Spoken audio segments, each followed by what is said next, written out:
So down this end of the street, there was some great characters down here, and indeed there was a shop that backed its way in through the garden at the top of Barrack Street called Bridgie Welch's.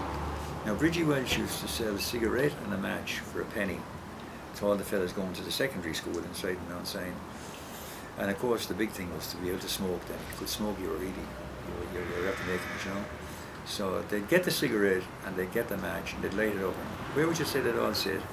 They used to sit on 50 gallons of paraffin oil. There was a big paraffin oil tank in there, smoking their brains out. Little realising they could have obliterated Barrack Street. Never mind say Bridgie Welch's if they had done it.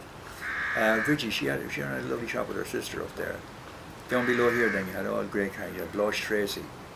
The Barrack Street Band first of all were formed down here. The Barrack Street Band I remember the Barrack Street Band were under Mr. Flannery.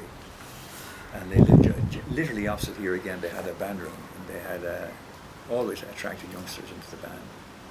They were known as the Barrack Street Band then, and they progressed through that, then become the Barrack Street Brass and Reed Band, then the Barrack Street Concert Band.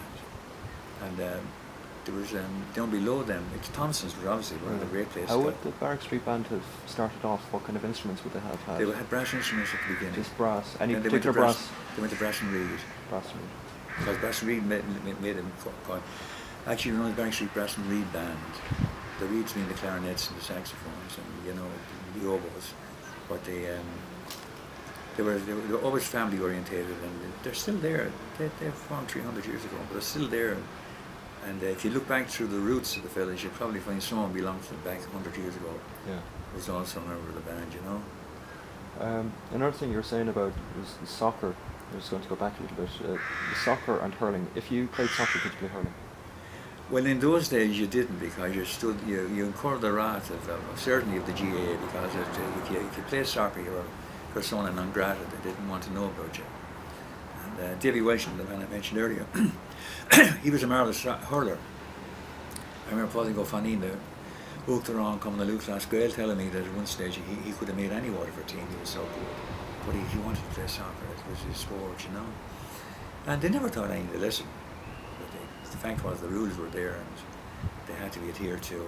Davy couldn't play soccer and play hurling. And I'm sure it rankled with him. It certainly rankled with an awful lot of people who wouldn't have been involved in this. It's like the fellas who would be criticising, say, someplace in Water, just take off the top of my head. You'll often hear people criticising the Water Regional Hospital, who've never been in the hospital in their lives before.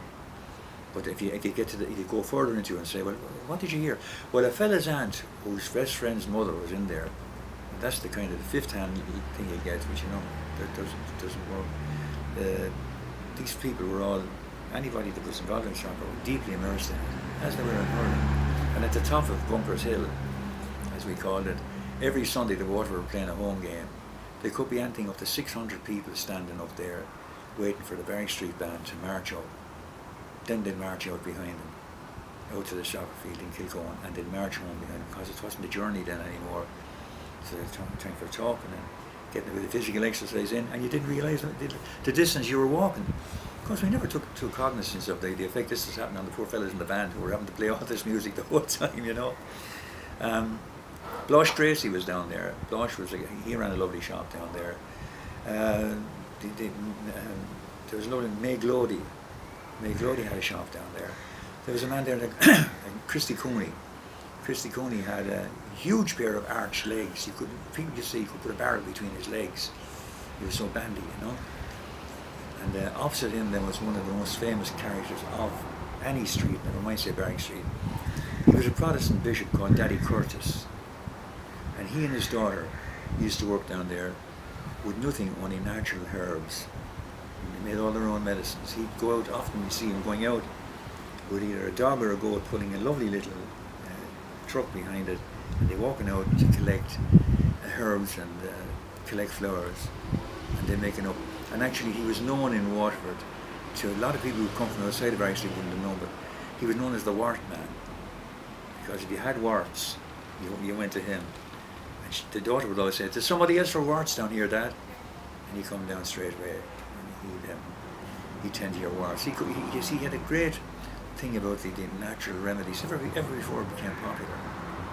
And I remember we were out picking, I don't know, was it something for watercress one day out the country, and we met him. And the one thing you wouldn't do, for whatever you were picking, you wouldn't eat it, because it was pointless picking it and eating it. You had nothing coming home. You brought it home to your mother. And we had amassed quite an amount of watercress. And he knew our predicament. And he said to us, "Now I'll show you what to eat. It'll be a lovely filling eat," he said. And we went across to the bank of the road. And here are all these primroses growing there. Now he said, "Snap off the primroses, throw away the stalks, and eat the rest." And he said, "You'll have a lovely fulfilling meal." And to this day, if I'm out the country, I'll always pick a couple of primroses and eat them. And they were lovely. They were a little bit dry in your mouth, but once you saliva went around it, it was great. And this man taught us all those things about the benefits of when he came up with the idea that we could do with nettle. When you think of it, we would do a nettle soup.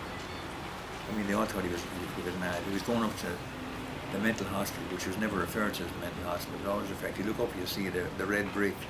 That's all it was never known. He finished up in the red brick. He was in the mental hospital. But we thought that he might have finished up in the red brick over telling us to eat nettles. Now, you go to any fashionable restaurant, nettle soup is the mainstay of the diet. I heard he had a really good heart as well. Like he was a real Christian man, Christian man. Because when he was growing, when I was talking to a couple of people that were living up along, and they said when they were growing up that he used to be like Santa as well at the same time. He used to come over with bags of oranges and stuff like that. Said, "Oh, Santa's after dropping these down the wrong chimney." Oh yeah, he was a lovely man. He was I can't recall what religion he was in. I think he may have been a Methodist. He was a bishop now, well up in the ranks. But it didn't matter a damn to the people of Barrack Street. They just saw him as being one of their own. And indeed, anybody in Waterford that knew him would see him as being one of their own. He was to outsiders not from the street, he would have been a sort of an eccentric man who was doing something different, like not too fashionable, but deep down he was a religious man that put God first and foremost. And then on foot of that, then he went off and amassed these cures. And by God, I remember telling a man went in with cancer of the throat to him. This lad's grandson told me this. I mean, even today, they would have great difficulty in curing cancer of the throat with chemotherapy and all the various things it would do for you. And he told them that he'd bring him out and he'd collect blackthorn bushes. And they collected blackthorn bushes. And he took the flowers off the blackthorn bush and he boiled them. Then he strained them. And he said, "Now that will get rid of your cancer." And your man swore that it may not have got rid of the cancer, but it added life to him.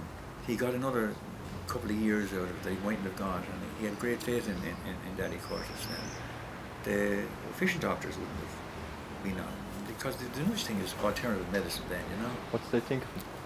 I think they saw that there was merit in what he was doing, but that it was a lot of jiggery pokery. This was just something somebody made up, and that they were going to well, it's so odd, this guy can do it. They can do it all over the country. Actually, Sean Boylan now, do you know Sean Boylan, the great Meath manager, great Meath football manager? He was manager up to a couple of years back. Sean Boylan specialised in herbal remedies, and people went from all over the country to him. And he went. He could, if you had something that was suspicious, and Daddy Curtis could fix it, he'd fix it. If you're not, he'd say you should go to the doctor about that. But what he would do is he had his own homemade poultices. I don't know what the combination of things that were in were, but by God did they work. Now he put that on the spot, and I never had it done, but people were telling me that he was crying with the agony for a couple of days after.